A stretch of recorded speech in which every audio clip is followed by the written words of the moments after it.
kelicikan, kemarahan, kebencian dari Saul ini kepada Daud. Usahanya betul-betul banyak sekali untuk menyingkirkan dan melenyapkan Daud.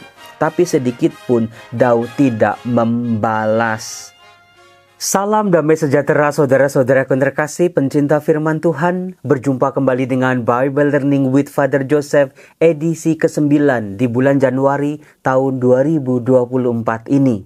Saudaraku, apa kabar Anda hari ini? Baik Romo, sehat Romo, lagi sedikit flu batuk-batuk Romo, lagi rada sedikit sakit Romo kalau berjalan.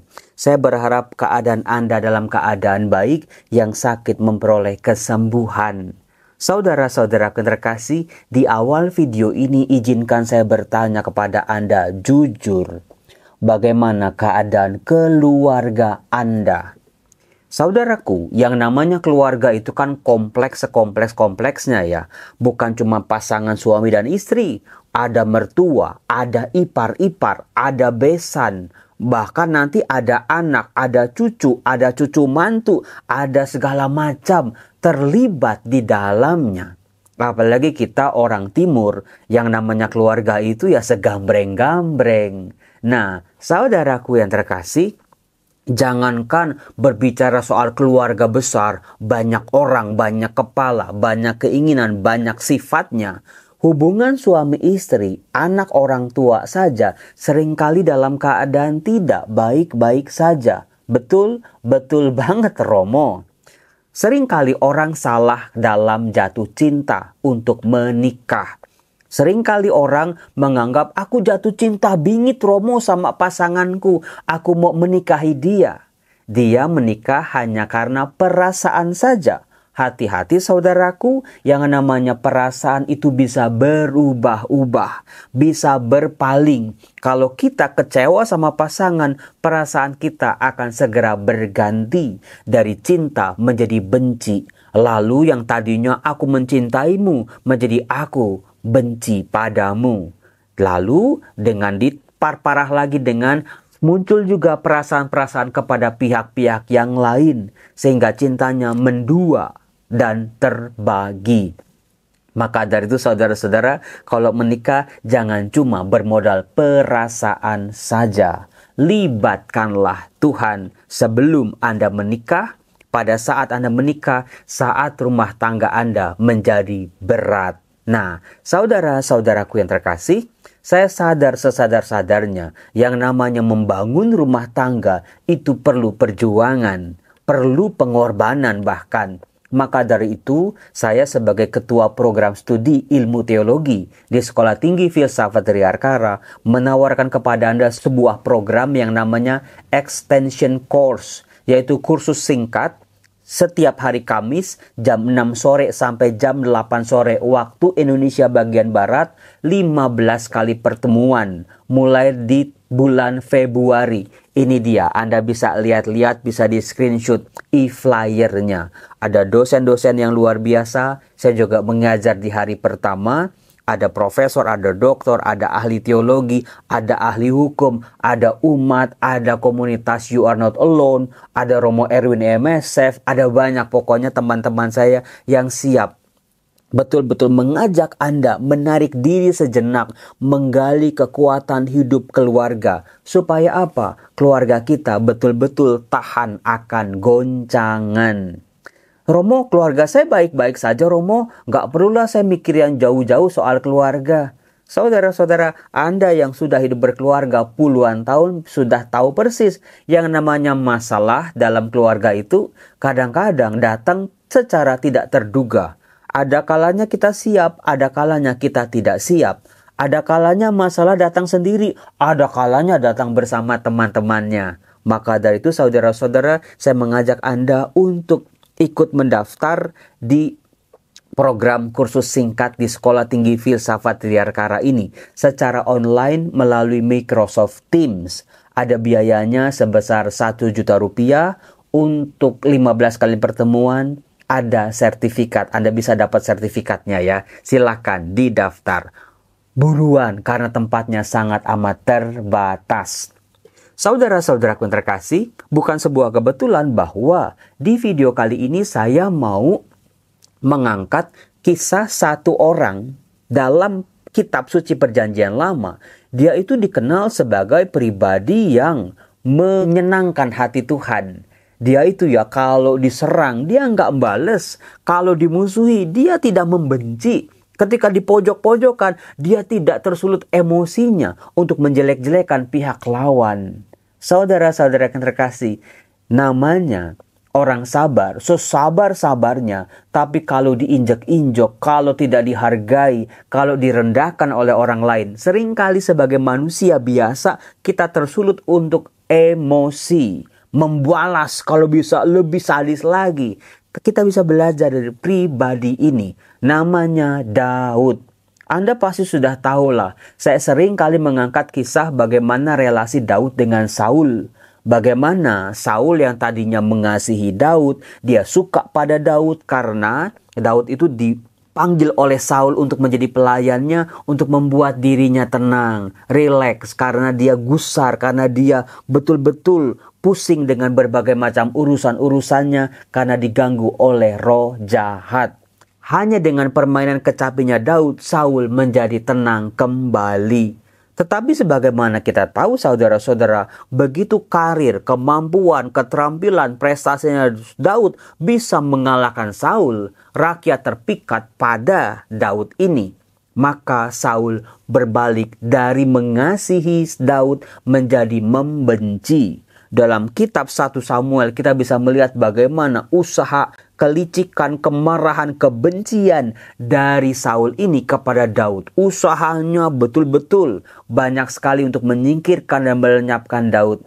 Tapi sedikit pun Daud tidak membalas. Daud ini pribadi yang sungguh-sungguh punya keteguhan hati.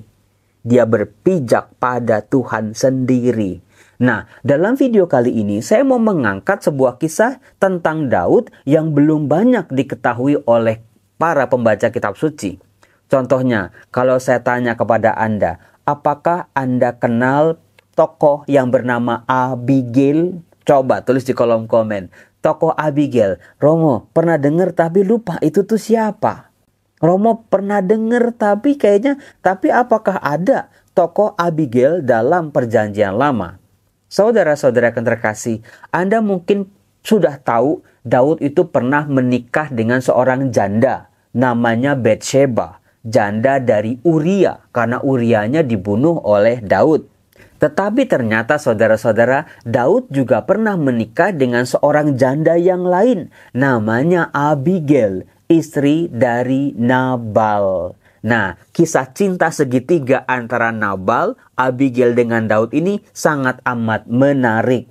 Di situ kita bisa melihat bagaimana Daud tidak membalas kejahatan yang dilakukan oleh Nabal. Dia betul-betul hatinya itu terarah pada Tuhan.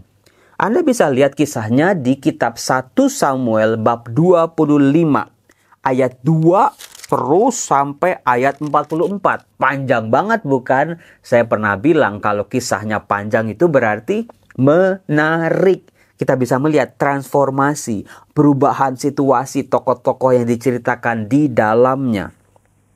Dikatakan begini, di 1 Samuel bab 25 ayat 2. Ada seorang laki-laki di Maon yang mempunyai perusahaan di Karmel. Saudara-saudara, ternyata di dalam kitab suci ada dikisahkan orang yang punya perusahaan di Karmel. Karmel itu adanya di utara. Ada pegunungan yang bersalju. Sumber airnya banyak di situ dan dingin. Bayangkan coba.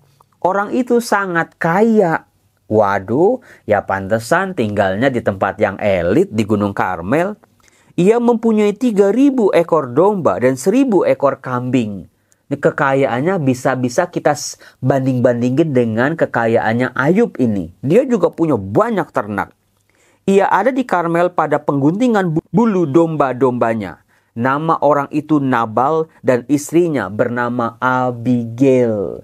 Nah, jadi saudara-saudara, Nabal punya istri Abigail. Perempuan itu bijak dan cantik. Waduh, suami mana yang gak senang punya istri yang bijak lagi cantik? Banyak istri-istri cantik tapi nggak bijak. Banyak istri-istri bijak tapi nggak cantik. Tapi kan cantik itu kok relatif ya saudara-saudara ya, tergantung selera orang juga. Tapi di sini Abigail dia cantik dan bijak. Tetapi saudara-saudaraku, sifat istrinya ini tidak berbanding dengan sifat suaminya. Diceritakan laki-laki itu kasar dan jahat kelakuannya.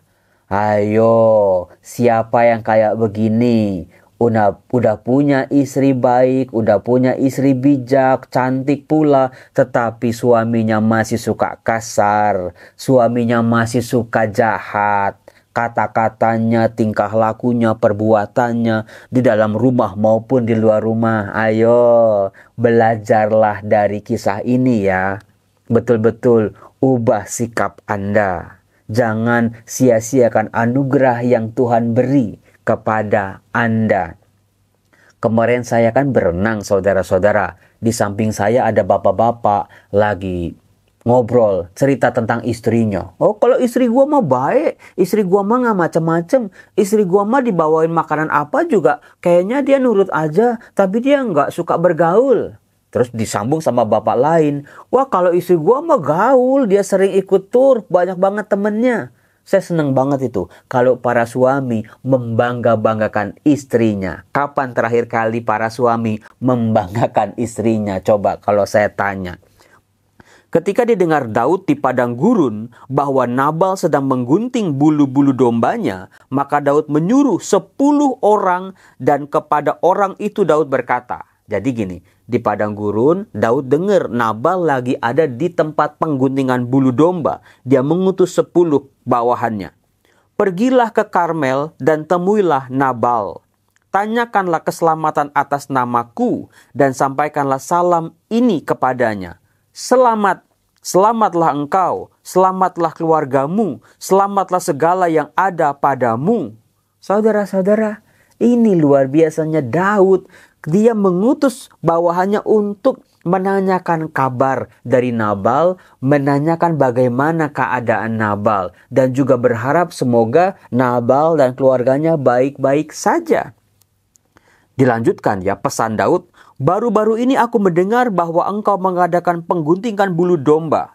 Adapun gembala-gembalamu yang ada dengan kami, tidak kami ganggu dan tidak ada sesuatu yang hilang daripada mereka selama mereka ada di Karmel. Jadi Daud menyampaikan pesan, Nabal, waktu karyawan-karyawanmu mengembalakan kambing domba di Karmel, kami loh, Daud dan para bawahannya, pasukannya yang jagain mereka.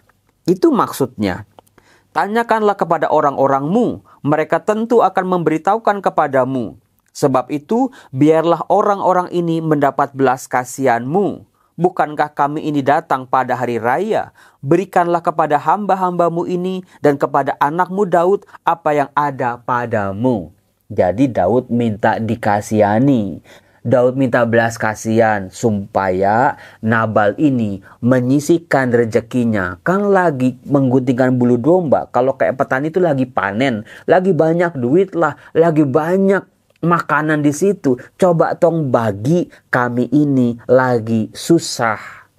Itu yang diminta oleh Daud kepada Nabal.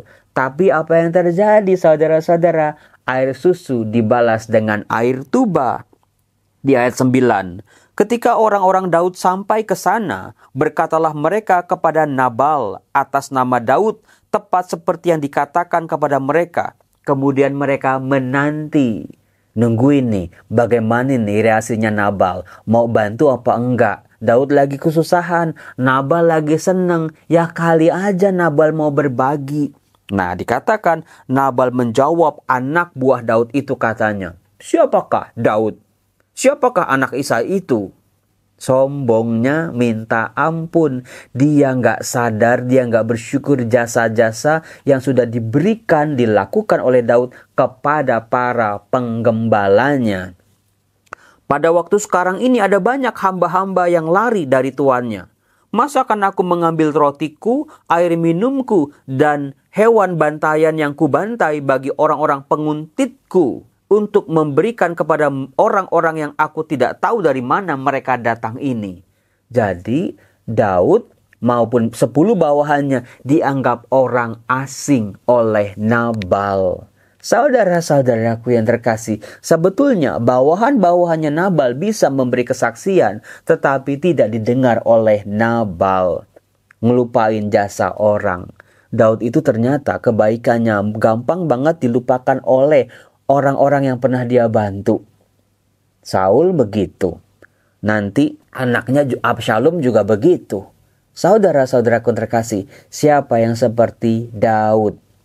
Kemudian juga siapa yang seperti Nabal?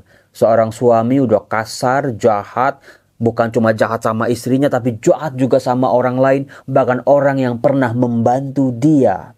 Jangan kayak Nabal. Lalu orang-orang Daud itu berbalik pulang dan setelah sampai, mereka memberitahukan kepadanya tepat seperti yang dikatakan kepada mereka. Nah di situ Daud langsung, kamu masing-masing sandanglah pedang. Lalu mereka semua menyandang pedangnya, Daud sendiri juga menyandang pedangnya. Sesudah itu kira-kira 400 orang maju mengikuti Daud, sedangkan 200 orang tinggal menjaga barang-barang. Daud mau datangin Nabal. Daud mau memperingati Nabal ini.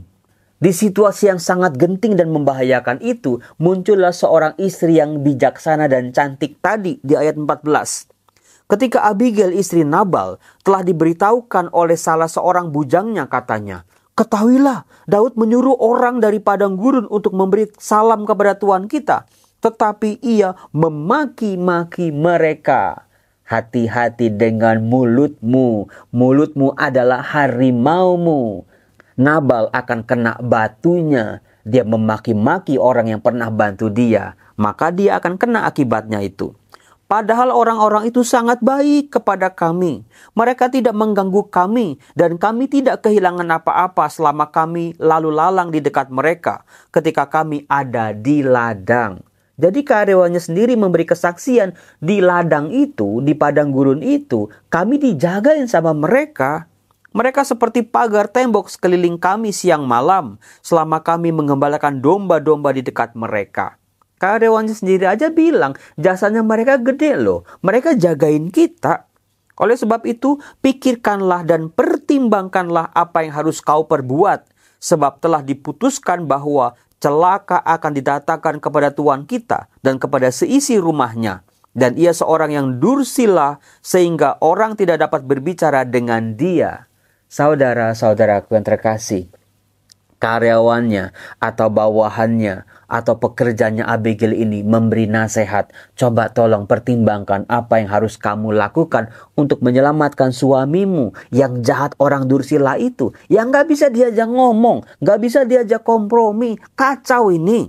Lalu segeralah Abigail mengambil 200 roti, 2 buyung anggur, 5 domba yang telah diolah, 5 sukat bertih gandum, 100 buah kue kismis, dan 200 kue ara. Dimuatnya lah semuanya ke atas keledai.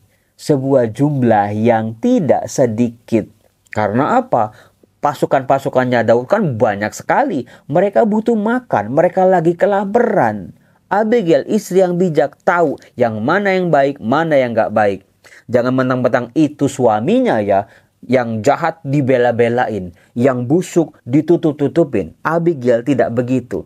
Dia mampu melihat mana yang baik, mana yang tidak baik. Lalu berkatalah ia kepada bujang-bujangnya, berjalanlah mendahului aku segera menyusul kamu. Tetapi Nabal suaminya tidak diberitahunya. Sebab kalau dikasih tahu bisa dilarang, dicegah ini. Ketika perempuan itu dengan menunggang keledainya, turun dengan terlindung oleh gunung, tampaklah Daud dan orang-orangnya turun ke arahnya. Dan perempuan itu bertemu dengan mereka.